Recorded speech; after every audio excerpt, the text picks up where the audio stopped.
ಸುಂದರವಾಗಿದೆ. ಎಲ್ಲರ ಜೀವನನೂ ಸುಂದರವಾಗಿದೆ.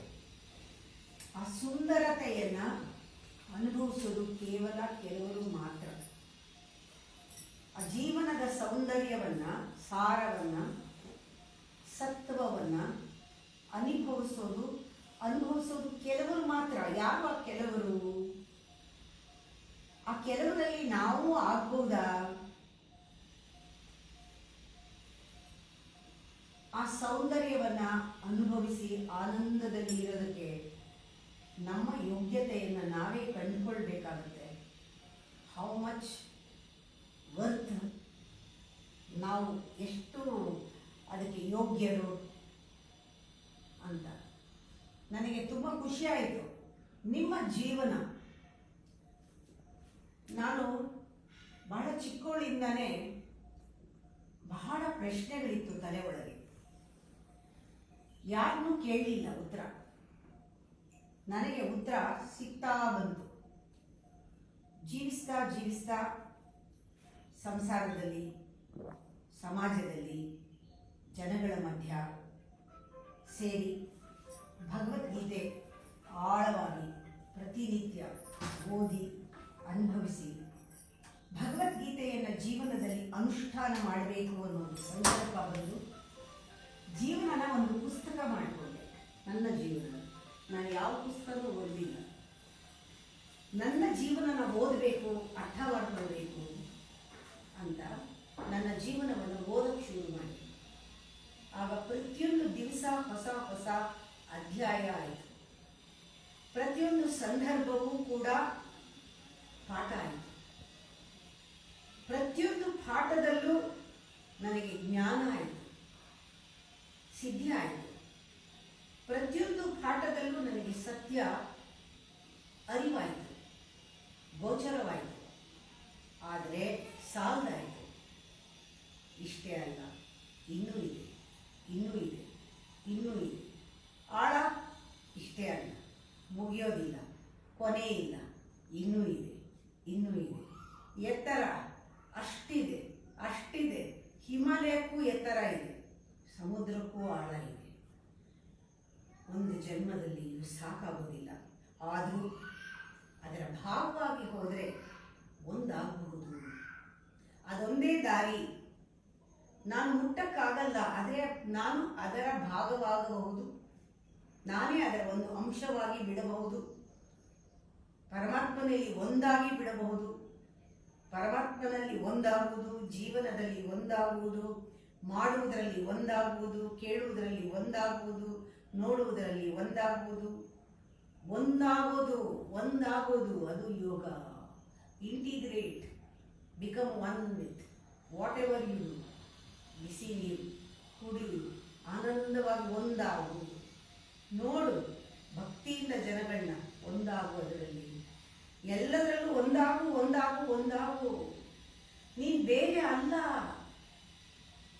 ಒಂದೊಂದರಲ್ಲೂ ನನಗೆ ಪಾಠದಲ್ಲಿ ಆ ತಾಯಿ ಅಥವಾ ಆ ಪರಮಾತ್ಮ, ಆ ಭಗವಂತ ಅಥವಾ ತಂದೆ, ನನ್ನ ತಾಯಿ ಪರಮಾತ್ಮ ಇಬ್ಬರೂ ಕೂಡ ತಂದೆ ತಾಯಿ ರೂಪದಲ್ಲಿ ನನಗೆ ಒಂದೊಂದು ಹೆಜ್ಜೆಯನ್ನು ಅವರೇ ಎತ್ತಿ ಇಟ್ಟಿದ್ದಾರೆ. ನಾನು ಇಡಲೇ ಇಲ್ಲ ಹೆಜ್ಜೆ. ಮಗುವಿನ ಹೆಜ್ಜೆಯನ್ನು ಹೇಗೆ ತಂದೆ ತಾಯಿಗಳು ಎತ್ತಿಡ್ತಾರೋ ಕೈ ಹಿಡ್ಕೊಂಡು, ಆ ರೀತಿ ನನ್ನ ಕೈಯನ್ನು ಹಿಡಿದು ಎತ್ತಿದ್ದಾರೆ. ಪ್ರತಿಯೊಂದು ಸಂದರ್ಭವನ್ನು ಗುರುವನ್ನಾಗಿ ಮಾಡಿದ್ದಾರೆ. ಪ್ರತಿಯೊಂದು ಸಂದರ್ಭದಲ್ಲೂ ನಡೆಯುವ ಪ್ರತಿಯೊಂದು ಆ ಚಲನೆ ಇರಬಹುದು, ಪ್ರತಿಯೊಂದು ಆಕ್ಷನ್, ನನ್ನ ಒಂದು ರೆಸ್ಪಾನ್ಸ್ ಇರ್ಬೋದು, ಪ್ರತಿಯೊಂದು ಕೂಡ ಅವರೇ ಗೈಡ್ ಮಾಡಿದ್ದಾರೆ, ಒಳಗೂ ಹೊರಗೂ. ಹೀಗೆ ಮಾಡು ಅಂತ ಒಳಗಡೆ ಹೇಳ್ತಾರೆ, ಮಾಡ್ತಾ ಇರ್ಬೇಕಾದ್ರೆ ನನ್ನ ಜೊತೆಲಿರ್ತಾರೆ.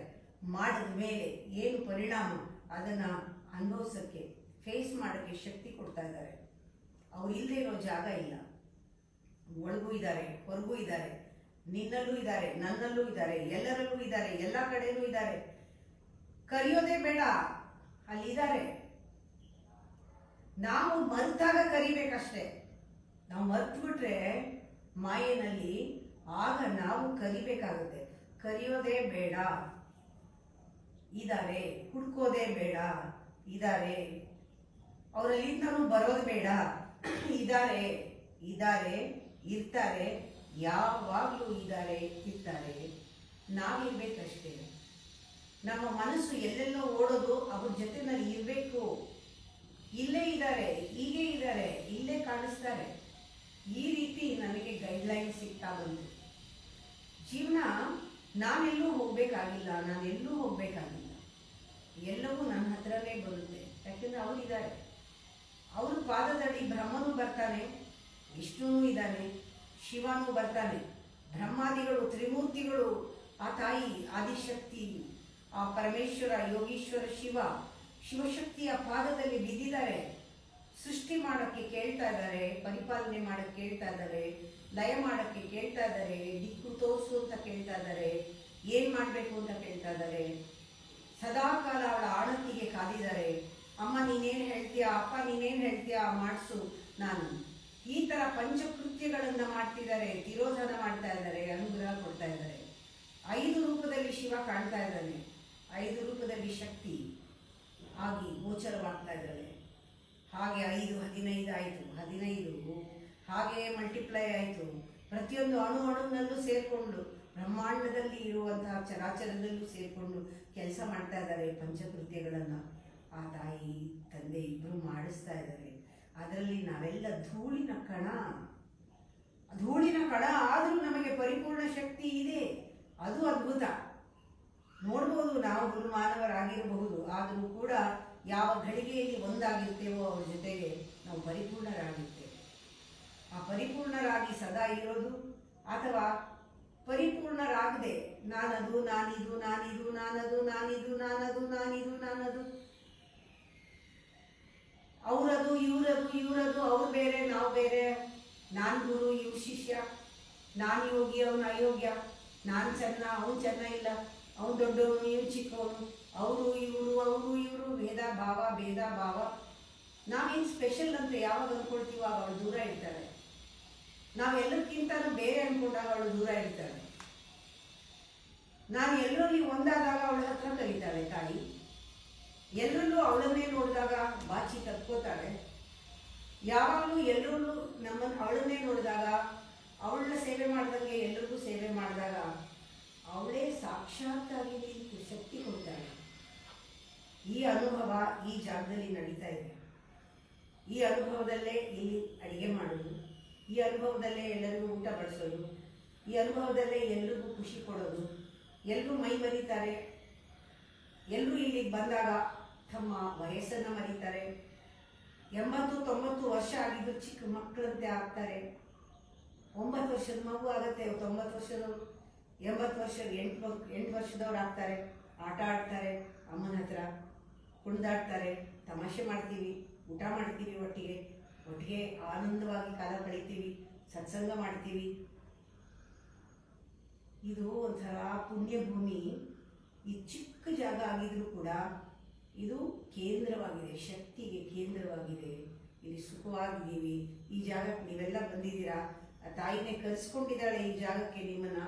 ಸ್ವಲ್ಪ ಹೊತ್ತು ಎಲ್ಲರೂ ಧ್ಯಾನ ಮಾಡಿ, ಸ್ವಲ್ಪ ಹೊತ್ತು ವಿಶ್ರಾಂತಿ ತೆಗೆದುಕೊಳ್ಳಿ. ಇಲ್ಲಿ ಶಕ್ತಿ ಏನು, ನೀವು ಎಲ್ಲಿ ಕೊಟ್ಟಿದ್ದೀರಾ, ಏನು ಮಾಡಕ್ಕೆ ಹೊರಟಿದ್ದೀರಾ, ಏನಾಗಬೇಕಾಗಿದೆ ನಿಮ್ಮಿಂದ, ನಿಮ್ಗೆ ಏನು ಬೇಕಾಗಿದೆ ಎಲ್ಲ ಅವಳಿಗೆ ಗೊತ್ತಿದೆ. ನೀವೇನು ಕೇಳೋದೇ ಬೇಡ. ಈ ಜಾಗದಲ್ಲಿ ಬಂದರೆ ಯಾರು ಏನು ಕೇಳೋದೇ ಬೇಡ. ಅವ್ರಿಗೇನು ಬೇಕೋ ಎಲ್ಲ ಸಿಗೋ ಜಾಗ ಇದು. ಒಳ್ಳೆ ಜಾಗಕ್ಕೆ ಬಂದಿದ್ದೀರಾ. ಹೇಗೆ ಬಂದ್ರಿ, ಯಾಕೆ ಬಂದ್ರಿ ಗೊತ್ತಿಲ್ಲ, ಬಟ್ ಇಲ್ಲಿದ್ದೀರಾ. ಈಗ ಸ್ವಲ್ಪ ಹೊತ್ತು ಕಣ್ಮುಚ್ಚಿ, ಸ್ವಲ್ಪ ಹೊತ್ತು ಧ್ಯಾನ ಮಾಡಿ. ಹರ ಹರ ಮಹಾದೇವ, ಹರ ಹರ ಮಹಾದೇವ ಅಂತ ನಿಮ್ಮ ಬಾಯಿಯಿಂದ, ಗಂಟ್ಲಿಂದ, ಭಕ್ತಿಯಿಂದ, ಹೃತ್ಪೂರ್ವಕವಾಗಿ ಒಂದು 5-6 ಸತಿ, 9 ಸತಿ ಆದರೂ ಹೇಳಿ, ಕೇಳ್ತೀನಿ ನಾನು.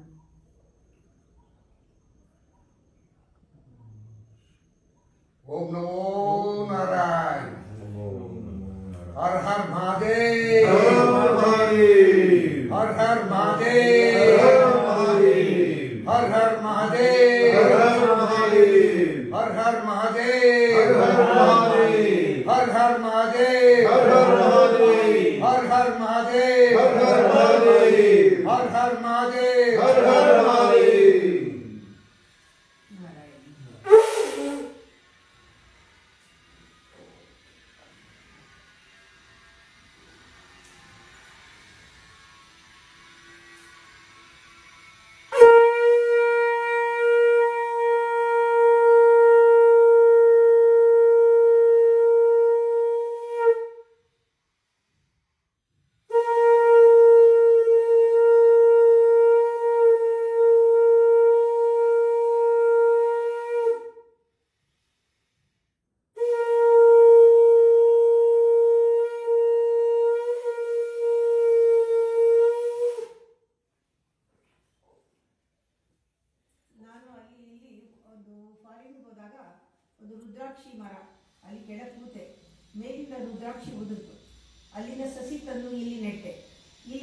ಅವ್ರು ಹೇಳಿದ್ರು ಈ ಜಾಗದಲ್ಲಿ ಬರೋದಿಲ್ಲ. ನಾನು ಹೇಳಿದೆ ಬರುತ್ತೆ ತಾಯಿ, ಈ ನೆಲ ಇದು ಸುಡುಗಾಡಾಗಿತ್ತು, ಆದರೂ ಈಗ ಇಲ್ಲಿ ಶಕ್ತಿ ಬಂದಿದೆ, ಬರುತ್ತೆ.